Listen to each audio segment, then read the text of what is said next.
Hello investors, welcome to Technically Speaking. Let's go over some of our ideas for the upcoming week. And remember, if you're a newer investor or trader, make sure to watch some of our educational videos in the description below.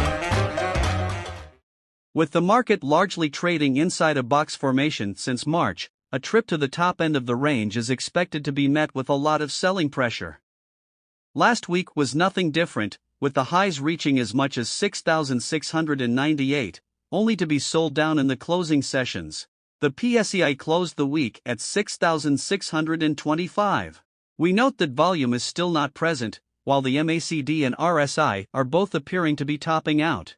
Given these, we see price action this week towards the direction of the 200-day moving average at 6,540 to 6,590.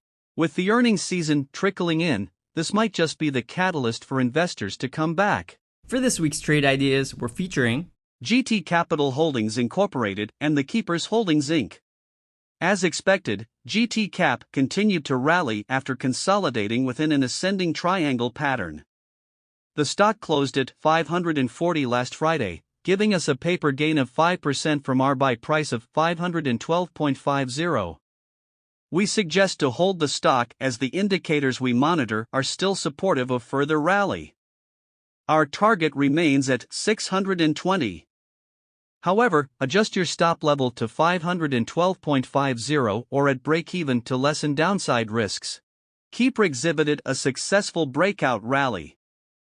It closed the week at 1.72, and this gives us unrealized gains of 8% from our entry level of 1.57. We still expect KEEPR to rally towards our target of 2.16. But if a sudden shift in trend happens, please note of our adjusted stop level at 1.66. If this is triggered, we will be able to lock in gains of 5%. For more information on our trade ideas, please make sure to check our Technically Speaking commentaries through email or our research board. So that's all we have for this week's Technically Speaking. Please tune in next week for future market updates. Thanks everyone so much for watching. Hit that like button, subscribe to see future content like this, and good luck trading this week.